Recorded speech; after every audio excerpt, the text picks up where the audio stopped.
Family Guy just celebrated its 25th anniversary, having premiered to the world on January 31st, 1999. Since then, it's become an unprecedented success, with people all across the globe still tuning into new episodes.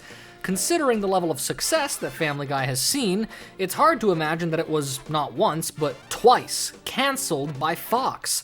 The first time was in August of 2000, just after Season 2 concluded. Fox canceled the show, but almost immediately after, changed their minds and renewed it for Season 3.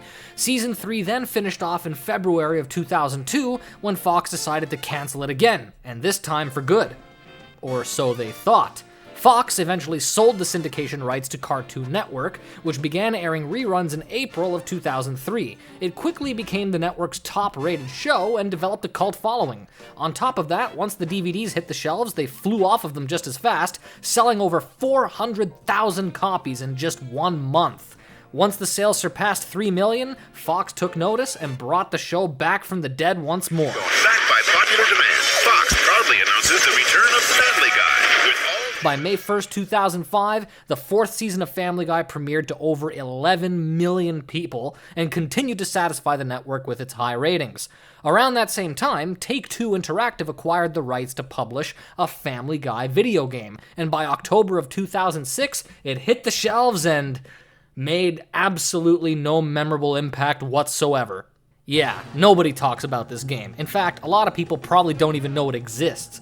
Now, it wasn't all that bad, it's actually an okay game, but when you compare it to something like The Simpsons Hit and Run, which came out only 3 years earlier, it pales in comparison.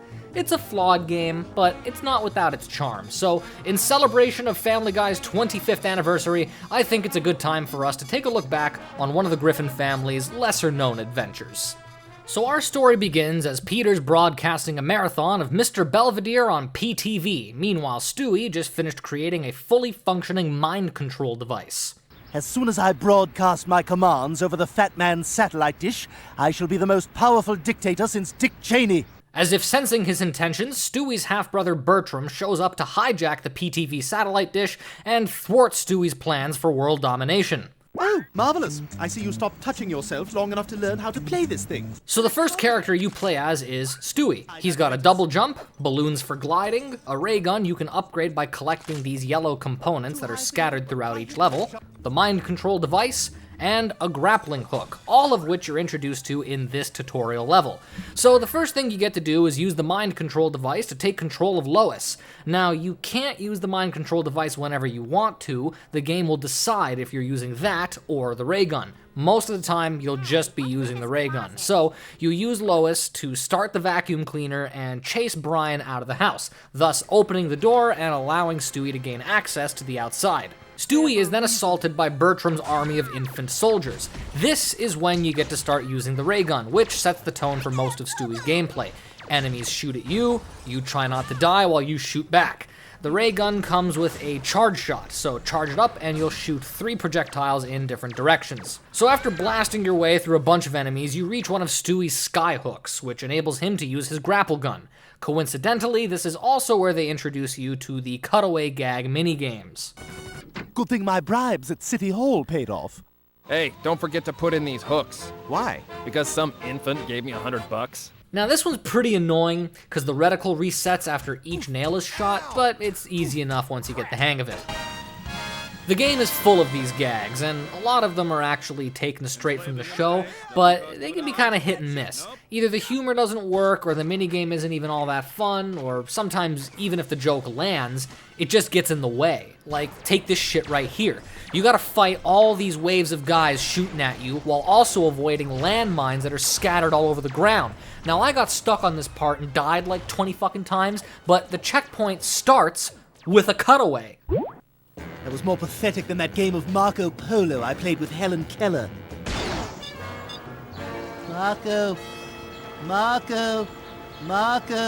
Now, that's pretty funny, but it's at the start of the checkpoint, so every time I die, I have to play it again, and you can't skip it either. A lot of the cutaways are positioned like this, but thankfully, the game's difficulty is generally very manageable, so you won't run into this problem too often. But when I first played this game as a kid, I was playing it on the PSP, and I sucked at video games back then, so I died a lot, and I distinctly remember just how many times I had to play all these fucking cutaways over and over and over again, and even if you like the joke, like the Helen Keller cutaway, it ruins it because you have to watch it like 15 fucking times before you actually end up beating the level. Now you might be wondering, if I can't skip the cutaway, why don't I just fail it and get it over with right away? Well, because these gags, these little mini-games, they serve a purpose. In Stewie's case, every time you beat one, you're given some extra ray gun components as a bonus, and every time you get 100 of those components, you get an upgrade. Now my ray gun does more damage. So every character has some sort of bonus, some sort of incentive to do it. So not doing it just fucks you over. Anyway, you grapple up to the roof, kill some kids, and by the end of the level, Stewie confronts Bertram. Not so fast, Bertram. I'd rather the dish be destroyed than have it fall into your hands. So it turns out that Bertram's plan all along was to fool Stewie into destroying his own satellite dish so that he can proceed with his own plans for world domination without any competition. Bertram then shoots the dish off the roof, it falls down on Peter's head, and he gets rushed to the hospital. Ugh, this looks like an Iraqi trailer park. Stewie then proceeds to follow Peter to the hospital, and why? Well, to infiltrate Bertram's lair, which is inside of Peter's testicles, of course. I guess Bertram still pops in and out of there from time to time. So you gotta run through the hospital, blasting away nurses and doctors, because I guess their first instinct when they see a baby loose in a hospital is to try to fucking kill it. Throughout the Stewie levels, you'll encounter lots of laser barriers. Now, the lasers are hooked up to power generators that you have to destroy. So you need to aim the ray gun at the reflective surfaces surrounding the generators so that you can destroy them and pass through safely. You'll also encounter all sorts of platforming challenges with fun little themes based on your surroundings. Take this one, for instance. Death is using a defibrillator to electrocute a flooded floor full of patients and hospital staff. So you need to jump around on the floating bodies and the hospital beds to avoid getting electrocuted. The hospital level is just jam-packed with all sorts of references and gags. Like, take a look at this. When you reach the maternity ward, you can bounce up and down on all these pregnant women, causing droves of babies to pop out of them. Some of them are conjoined at the head, some of them are black, and some of them are little quagmires. And some are... yeah. Explosive rockets. I can only imagine how those got in there. You even find Bonnie there, which makes for a pretty funny gag. Why am I bothering? Nothing interesting has come out of there in 6 years.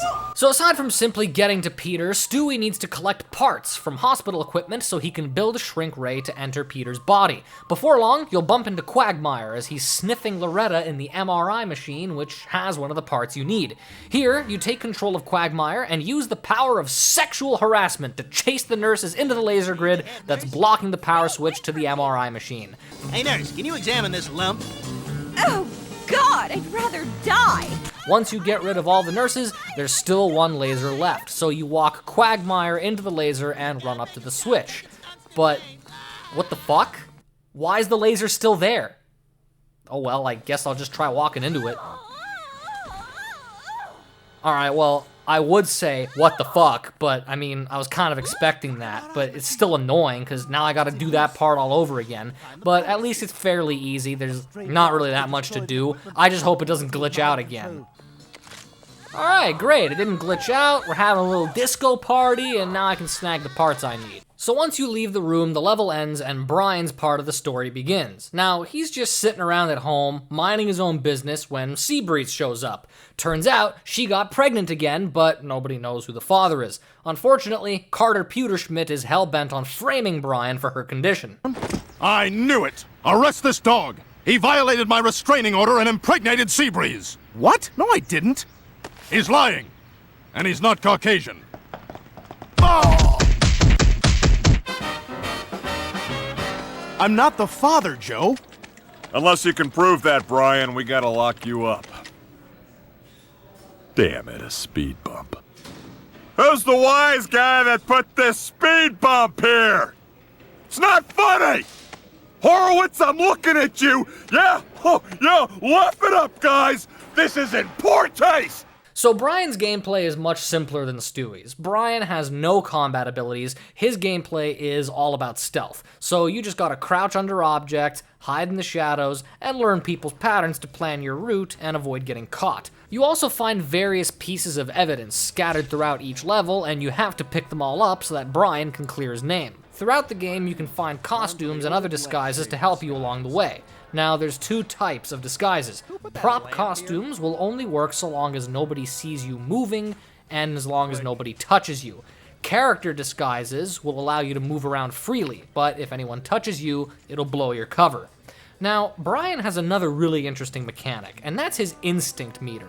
It's a bone-shaped meter at the top of the screen that indicates how much control Brian has over his animal urges. Because Brian is a dog after all, and sometimes a dog just has to be a dog. So get too close to a fire hydrant or a fern for too long, and Brian will be forced to relieve himself all over it, thus shedding his disguise and exposing himself. However, if nobody sees you, you can run back into the shadows and you'll get your disguise back. Now, as cool as his gameplay sounds, it can be kind of janky sometimes. Take this for instance. This guy saw me briefly. I hid behind the wall before I actually got caught. He went back to his normal routine as if unalerted, and then BAM! Peekaboo, I see you. He sees me right through the wall. Or here, where I crawled through this laundry basket even though I wasn't supposed to be able to, and got caught by a guy sitting inside of it. And yeah, of course, both of these things happened to me inside the showers, which, I gotta say, for a police station and not an actual prison, these are some pretty big fucking showers. There's like 3 full rooms of them, all connected to each other. As I mentioned before, each character has something to gain from successfully completing one of their cutaway gags. This is why I don't vote. Vote! When Brian completes his cutaways, he's rewarded with temporary invisibility, which can really help considering his missions are all about sneaking past people undetected. So you sneak past a few jail cells, you experience the beauty of an ethnically diverse all-male shower, crawl under some desks, and then it's back to check in on Stewie. Here we're introduced to another one of Stewie's mechanics, and that's belly sliding. This time the liposuction machines broke down and spilled lard everywhere, so you have to slide across rivers of fat and avoid explosives and other obstacles. It looks fun, but the controls are pretty stiff, so you'll find yourself bouncing across the walls and slamming into shit all the time, so it can be pretty fucking annoying. Towards the end of the level, you reach a Space Invaders style wave battle with enemies coming down the screen. Your position is locked facing forward, but you can still move freely otherwise, you're just kind of strafing up and down, left and right. So you might have noticed that in the beginning, Stewie's ray gun was shooting purple beams and now it's shooting green ones, so that's because we got the first upgrade a little while back once I reached 100 components. It's just a beam that does more damage. Now that I've hit 200 components during the wave battle, I've unlocked the grenade. So that one is a lot like the charge shot, you hold the trigger. You can still do the charge shot, but if you wait a little bit longer, you'll do a grenade instead. Once we reach Peter's hospital room, we find him surrounded by nurses and other patients. In other words, witnesses. Now we can't have any of those, so in order to rectify this, we tamper with the life support machines to summon death, we take control of death, and then we kill everyone in the room.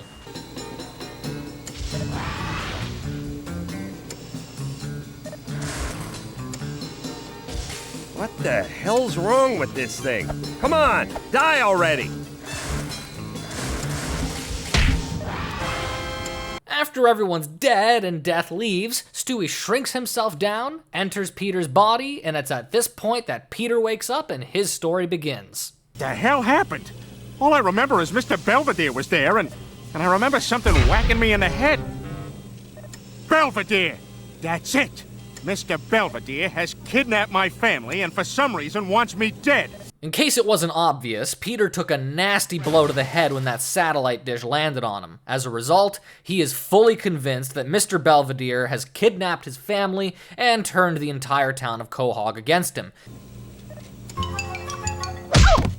Nice try, Belvedere. So your mission is to go around beating the shit out of everyone that you see. I'm talking little kids, old people, dogs, cats, and even God. My will be done. Man, Never mind. You don't want to fuck with God. You'll also occasionally run into a man in a giant styrofoam clam suit. Once you get enough hits in, you'll have to mash X to open him up and press B to punch him in the face.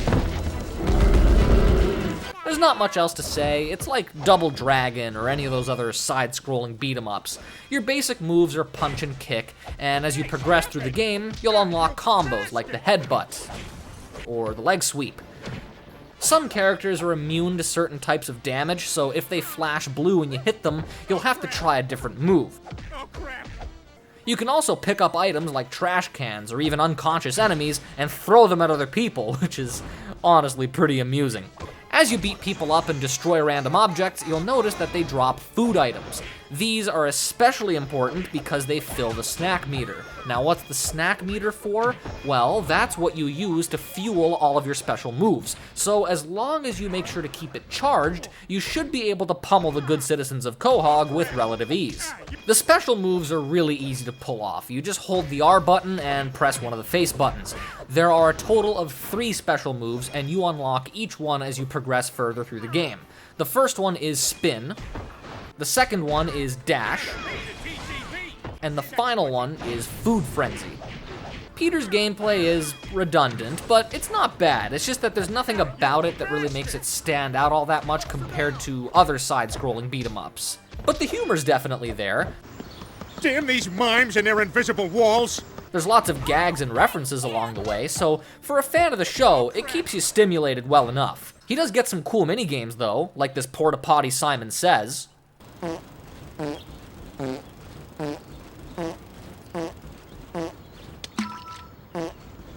Peter, of course, has his own cutaway gags. This reminds me of that time I tried to open that can of tuna. And this one's especially appropriate, seeing as it's a Street Fighter reference.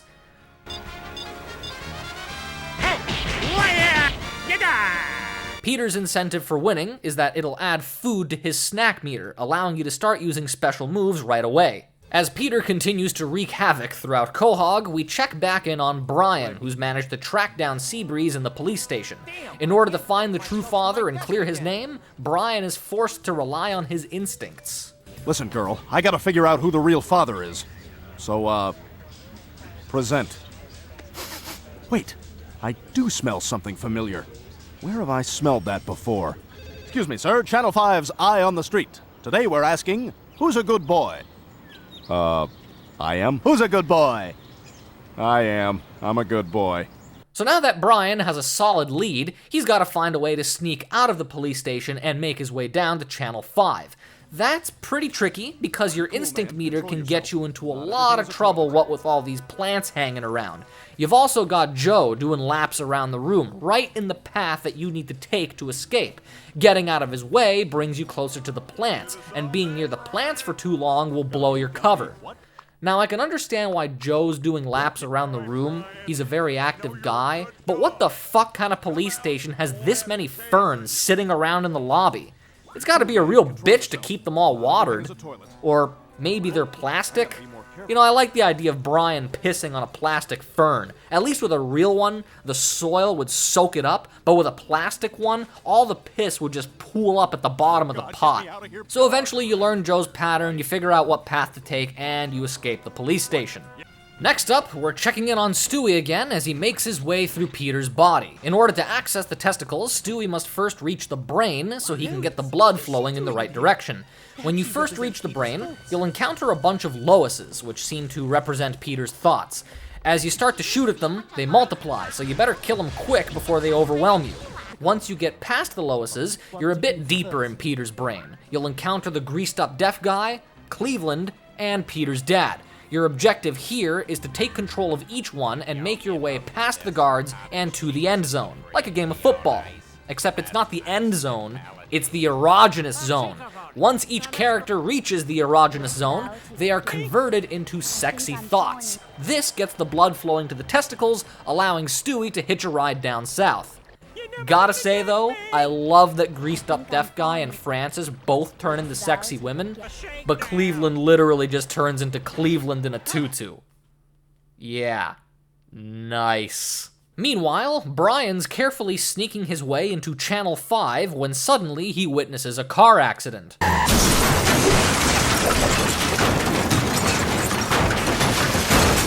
Oh, what the hell? What the hell?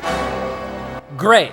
So now there's cops and fire hydrants everywhere, so Brian has to make his way to the cheerleading van, disguise himself as a cheerleader, and use the disguise to get past security. Well, I fucked up, unsurprisingly, but something interesting did happen. Take a look at this.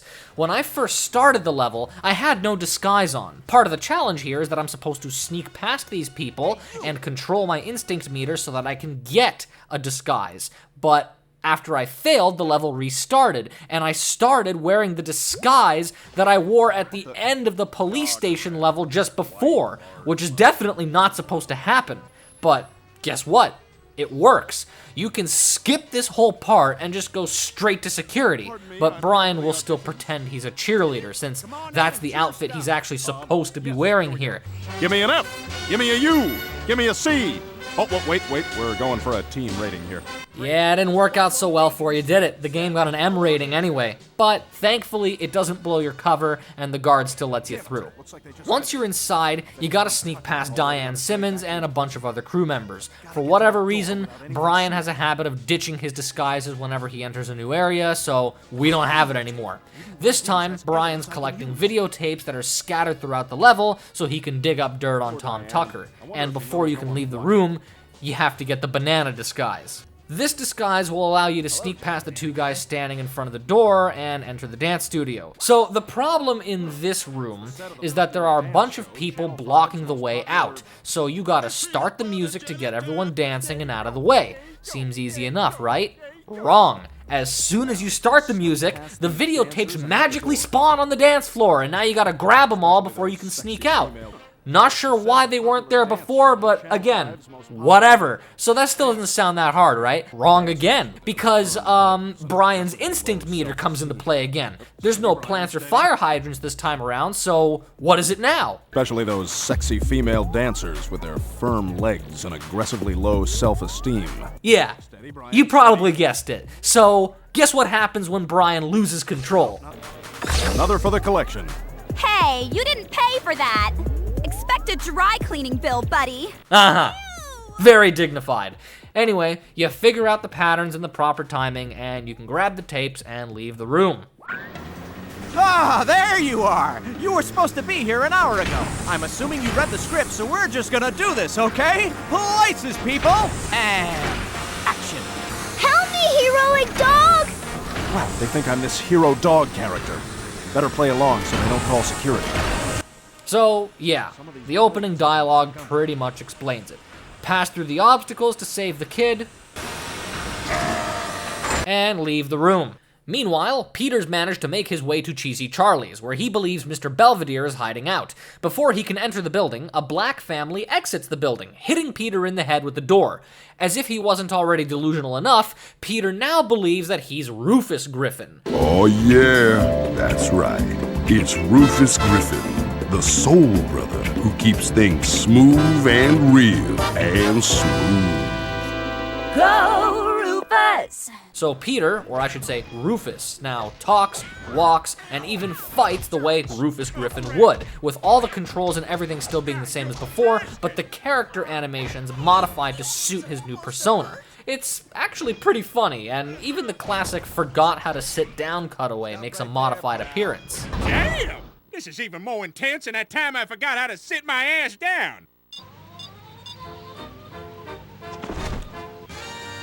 So Rufus, makes his way through Cheesy Charlie's, beating on kids, parents, staff members, and even the animatronics. Eventually, he reaches an employees-only door. Nice try, Belvedere, but I don't follow the man's rules.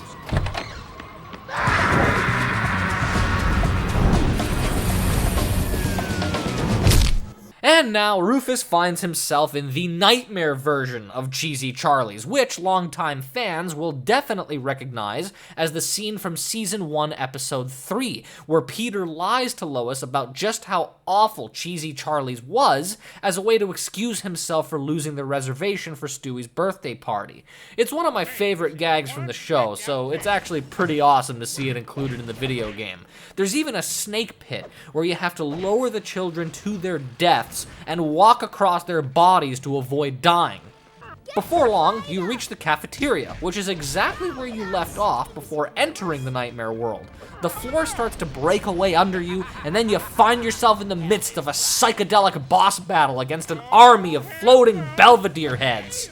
They're pretty easy, but they can latch onto you, so you gotta wiggle the analog stick around, shake them off, and then once you beat all of them, a giant Belvedere head emerges from the portal in the background and swallows Rufus. Now, obviously, everything that happens since entering the nightmare world is a hallucination. After Rufus gets eaten, we find out what was really going on inside the employees only door.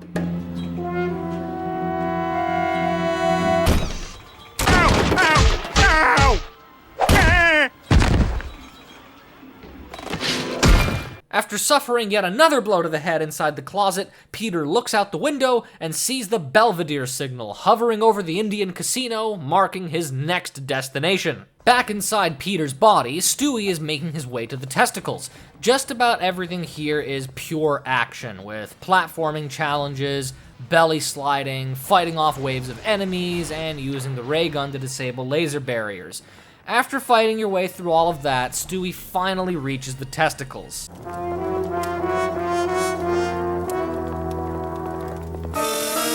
An Eames chair?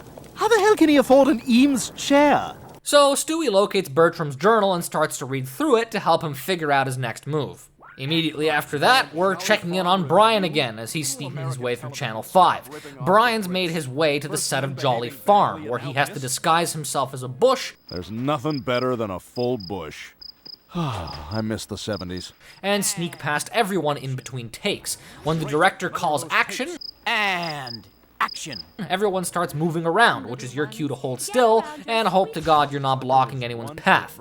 When the director calls cut, everyone stops in their tracks and diverts their attention. This is when you can start moving again, but some people are still paying attention, so you gotta make sure you don't walk in front of them. Once again, the door is blocked, so Brian needs to create a diversion. Action. Oh, geez, I didn't mean to... Oh my God! What a terrible accident! I should go. Well, if Brian wasn't guilty of anything before, he sure as hell is now. So you slip out of this room, dodge a bunch of stupid assholes spinning around in their office chairs, and make your way to the dressing rooms. Tom Tucker's dressing room is all the way at the end, so you have to learn everyone's patterns along the way to sneak your way past, and finally, you reach his dressing room. Smells like Vitalis and self-hatred. But it's the wrong scent. That must mean Tom Tucker's not the father. So who is? The dog track. Seabreeze races there. It's a long shot, but maybe I could find something there to clear my name. At this point, Peter's reached the casino, and right as a local prostitute is about to commit suicide. Goodbye, world. You won't have Gladys Anderson to sodomize with a shoe anymore. Oh my God! This is a sign! I hear you, Lord.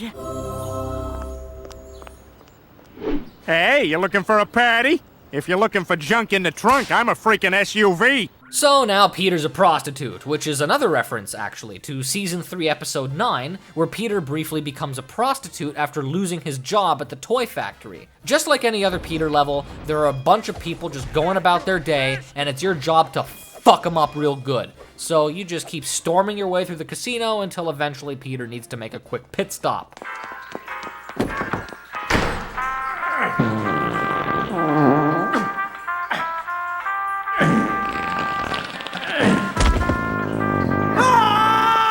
After After that, Peter continues to run through the casino some more before we check in on Stewie. After exiting Peter's body, Stewie manages to locate Bertram's lair, but he can't enter because the front door is blocked by some security guards and their giant magnetic metal detector. Stewie's plan here is to use the mind control device to take control of nearby pedestrians and use them to sneak past the security guards and disable the metal detector. You should select me for your club due to my encyclopedic knowledge of Star Trek trivia. Yeah, maybe if you weren't such a loser. God, it's hideous! My eyes! My eyes!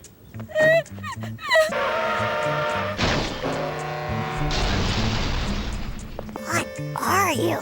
Stop staring at me! No mutants! Oh, that's it, man. Game over. I'm just gonna kill you all. So Stewie literally just says fuck it and decides to kill the guards and disable the metal detector himself. No, that was almost completely useless. Yeah, my thoughts exactly. So then you jump on a hoverboard, kill a bunch of kids, disable some turrets, and make your way to the next room, where you find out where all these kids have been coming from. Cloning pods, which makes a lot of sense and help explain why so many of them look alike. So you shoot the shit out of the pods and move on to the next room. Now they've got me sliding through sludge in between these slaloms. Yeah, apparently that's what these are called, slaloms. So you slide through these to open the security doors and pass through to the next room. Oh, for the love of God. Fuck. Son of a bitch. Just get up there. Oh my fucking God. These controls are just awful. Like, gee. Oh my God. Just get the fuck. God, thank fuck. After that, you reach the worst laser grid of them all. Excellent. Ricochet walls plus ray gun equals fun for Stewie. Yeah, my ass. This shit sucks. You basically just shuffle around and try every possible angle for like 10 minutes before you finally shoot the generator and pass through. The rest of them are not nearly as bad, so it's easy enough from this point on. So you just keep passing through laser barriers and blowing up cloning pods before eventually you reach Bertram's armory. Now, this place is set up like a maze, but it's really easy to navigate. You just take your time to figure it out, and you can get a lot of components for your ray gun. So I want you to pay attention to this shit right here, okay? As you collect these components, the counter at the top of the screen fills itself up slowly, one by one. I passed through the door to the next area while this was happening, but the counter kept going up even after I reached the next screen, which was a relief because I was worried for a second there, oh shit, what if the counter stops as soon as I leave the area? But it kept going. So I reached 700 components and I unlocked the final ray gun upgrade, which is awesome. It's homing missiles, and these things really come in handy because this room's another one of those wave battles. But, uh-oh, I fucking died, but okay, no big deal. Let's just try it again. From now on, what the fuck? What the fuck? Yeah, what the fuck? I had 711 components, but now I have 674. So all the components that added up after I entered the room the first time just fucking disappeared because the checkpoint marked itself while the counter was still going. Real nice. Real fucking nice. So now I have to do the wave battle without the homing missiles, which normally wouldn't be too bad, but they introduced armored enemies and hazmat guys that fart toxic gas on you. So, yeah, great. Fucking awesome. I'm loving it so much. Just like any other level, once you figure it out, it's not that hard, but it would have been a whole hell of a lot easier if I had the homing missiles. Checking back in on Peter, he's now gone as far as he can through the casino before he waltzes into a wrestling ring with none other than Phineas and Barnaby, another classic set of background characters that you really don't see much of anymore. So even though this is a boss fight with two guys coming after you, it's actually really easy because they give you plenty of food for your snack meter, and one of them's usually busy showboating while the other one actually fights you. The spin kick special move also just melts their health bar down, so you can pretty much just rely on that and then beat the crap out of them. You have a little button pressing minigame after you beat each one, and then it's over. So, just like that, you beat them to a pulp when Peter realizes he probably should have just probed them for information while he still had the chance. Too bad. I was hoping those guys could have told me where Mr. Belvedere is hiding. On his way out, he gets hit in the head by a light fixture and returns to his normal self when suddenly he sees the Belvedere signal coming from the Quahog docks, marking his next destination.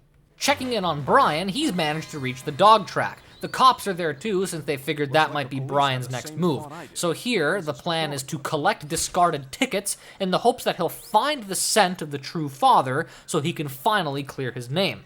However, even after entering the VIP booths and picking up as many tickets as he could find, he still hasn't found a match for the scent. Abruptly, the game now throws us back into Stewie's shoes, where he discovers that Bertram is experimenting with biological warfare. So Stewie destroys all the viruses, I finally get my homing missiles back, and we continue to blast our way through the lair. Eventually, we find out he plans on launching some sort of satellite into space, so Stewie has to climb his way up to the launch bay, where he confronts Bertram once again.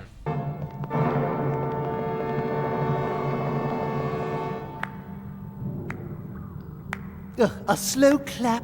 Really? Bertram then reveals that he has yet another ace up his sleeve. He has managed to kidnap Rupert and intends to launch him into space inside of the satellite. Bertram runs away again, and now it's up to Stewie to destroy the satellite through a small hole in the wall, all while dodging hot steam, electrified floors, and balls of electricity.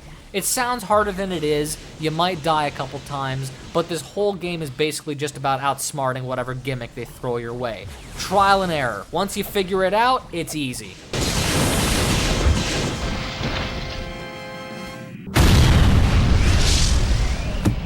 Oh no! Stewie has just destroyed my satellite!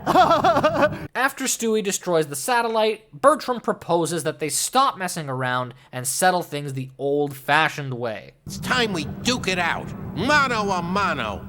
Let's say the playground in 10 minutes. Let's see. Here. Well, I could reschedule that. Let's say 30 minutes, but know that it could really be more like 45. Excellent. I'll see you there. Meanwhile, Peter's reached the Quahog docks, where this time he gets hit in the head by miscellaneous debris. Yeah, I guess they were running out of ideas at this point, but it's not like it matters anyway. As long as it causes brain damage, it gets the job done. Peter emerges from the rubble as yet another classic reference. I am an automaton nuclear neo-human android. You may call me Anna. So, you guessed it. Run from left to right punching people. Yeah. Oh, and seals. You get to beat the shit out of some seals. Right after that, you witness a head-on collision between two ships, one carrying swordfish, the other one carrying beer. This prompts a minigame in which you dodge falling swordfish while trying to catch as much beer as possible. It's amusing at first, but it goes on for quite a while and the novelty runs out pretty quick. It's followed up by a pretty funny cutaway, though. Hey, this unit just got a crazy idea. Why? Yeah, what the fuck? I gotta be honest.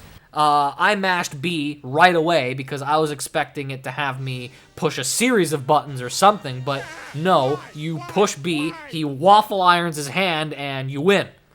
Fuck yeah, now that's what I call a minigame.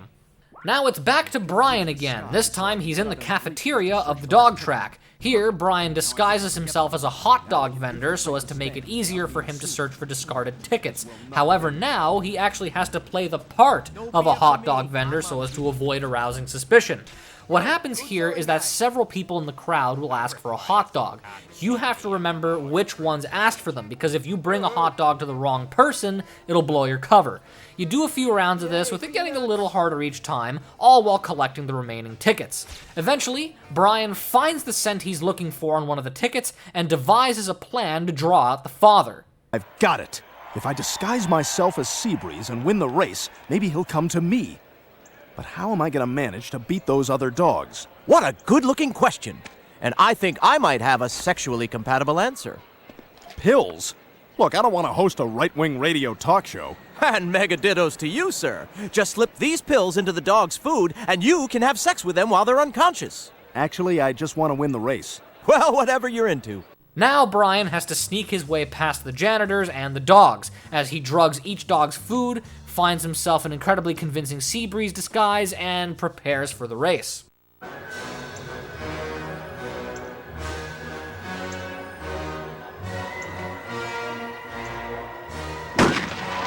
Ah, crap! So Brian runs as fast as he possibly can. Yeah, this is top speed apparently, as the other dogs throw up and wander aimlessly around the track. Of course, the drugs did their thing, and Brian wins the race. That's not Seabreeze! That's Brian! Arrest that dog! I'm not the father of Seabreeze's puppies, Joe. I'm innocent. Sentimental hogwash! But the real father is right here with us. And he is none other than Glenn Quagmire. What? Still less hair than a Greek chick. And with that unsurprising revelation, Brian's innocence is finally established as his story draws to a close. Sure, he's now guilty of trespassing, public urination, sexual harassment, animal abuse, and child abuse, but he sure as hell never violated that restraining order, and that's what really matters here. Checking back on Peter, he continues to fight his way through the docks before eventually reaching an entrance to a cave where he bumps into Seamus. You there! Since you be tearing this town limb from limb, and since no one seems man enough to make you walk the plank, we've flown in one of your largest nemesises. Nemesi. If I be remembering my Latin rightly, I do believe the proper word would be nemesis. Yeah, that'd be right.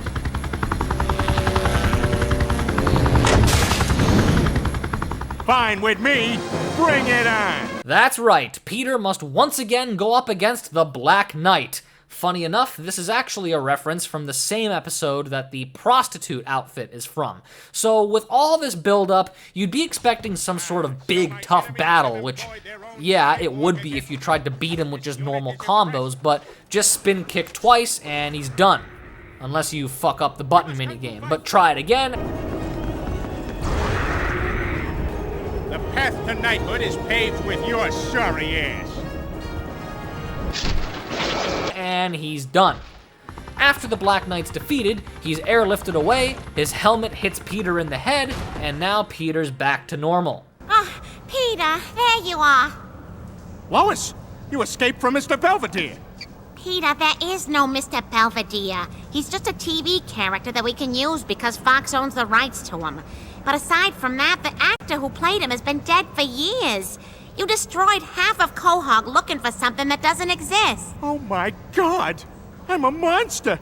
All the people whose asses I kicked! I know you must feel bad, Peter. But maybe if you try to make amends with those people... You make a lot of sense, Lois. And not to get all touchy-feely on you, but what I hear you saying is that this is the kind of regret that is only cured by serious, hardcore drinking. I love you, problem-solving wife. We're back to Stewie's story as he confronts Bertram at the playground. Bertram surprisingly proposes a truce. Join me, and together we can rule the galaxy as brother and brother. Interesting offer. Do you have a dental plan? I haven't really thought about it. You expect me to work without benefits? I do speak English, you know. No, I think the best thing is for me to kill you. Well said, Stewie. So let's kick his ass. The first phase is a typical wave battle, this time made up of Bertram and his clones. Take them down a couple times and we get another cutscene. My word, how embarrassing. How do you expect to rule the world if you're nothing but a big baby? Yeah? Well, I got your big baby right here. Who's the big baby now, bitch? So now we gotta fight Giant Bertram. At first, I didn't really know what the fuck I was doing, so I just ran around like an idiot, but eventually I figured it out. So you gotta shoot his foot, repeatedly, until he starts hopping up and down on one foot in pain. While he's distracted, you have to climb up the jungle gym, cross the bridge to the other side, grapple to the top, and shoot him in the head. If you try to do this while he's not distracted, he'll shoot you down right away, so it's very important that you do that first. Do this 3 times and you'll survive the first phase. In the second phase, Bertram has destroyed most of the playground. Same idea here, but this time you have to climb up on the other side of the playground, jump across the monkey bars, and then grapple your way up to the top and shoot Bertram in the head. One mistake along the way, however, will mean that you don't have enough time to try again. So you gotta wait for the distraction phase to end, distract him again, and try again, hoping that you don't mess it up. You gotta be very precise, but again, you get used to it. Do this 3 times and he's done. Now we have the third and final phase, this time in the sandbox. Same idea here, only it's actually even easier. Shoot him in the foot. When he's stunned, shoot at the ray gun, because he has a device there that made him giant in the first place. So shoot the ray gun, destroy the device, and Bertram is defeated, marking yet another incredibly easy boss fight. Yes, your anguish sustains me. Very well, Stuart. You've defeated me fair and square. I have no option but to do this. Mommy! What? Oh, that is such a vagina thing to do. Maybe so, but the fact is, I live to fight another day. Until next time, Stuart, I leave you with this. Blast! Yeah, that was time well spent. And with that, Stewie's story draws to a close. So we're done now, right? Wrong. I never said we were done with Peter, did I?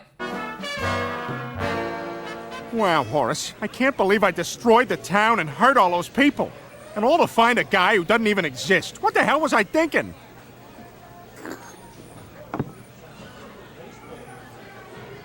Holy crap, I knew it! Wait. I already paid for this.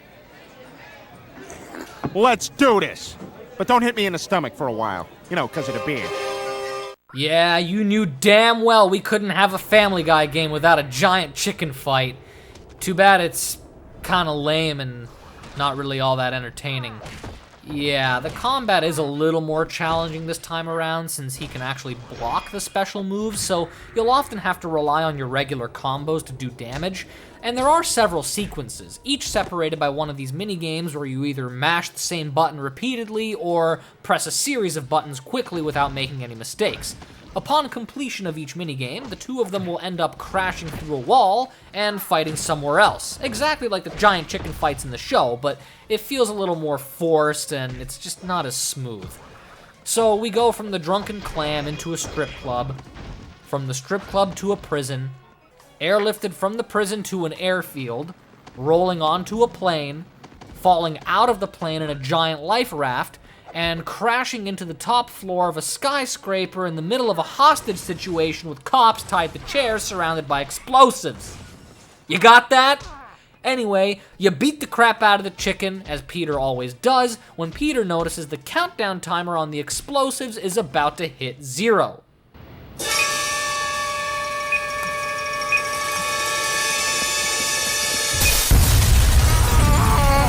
Oh, crap! Oh my god, Peter! Are you okay? Yeah, I'm fine, Lois. In fact, I learned something today. You can't always trust your feelings. Especially after watching 5 straight days of Mr. Belvedere with no sleep, and while constantly getting hit in the head by a very coincidentally large number of objects. Well, I learned that the dog track is horse racing for poor people. And I learned that I've got to stop overscheduling myself. I mean, look at this. Booked solid through next Thursday. You know, there's just one thing I don't get. I know I was out of my mind in every way, but I swear that Mr. Belvedere head floating up in the sky was real. Hey, there it is again! What the hell is that? Oh, you're a hoot, Mr. Belvedere. Okay, now here's my screech.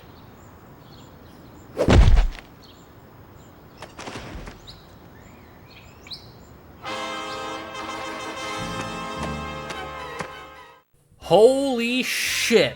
Now that was a hell of an adventure. Overall, this is an okay game. It's not great, it's not bad. In fact, it's barely even good.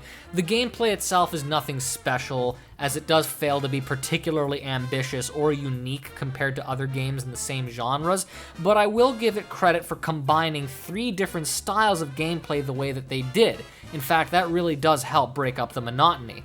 The story itself and the writing is by far the game's strongest asset, with some really good gags here and there, funny cutscenes, and a hilarious premise. But that all comes as no surprise, considering that the game was actually written by the very same people who wrote actual episodes for the TV show, which is exactly why there really are a lot of moments that feel like you're playing an interactive episode of Family Guy. Anyway, Thank you very much for watching, and stay tuned. More videos to come in the near future.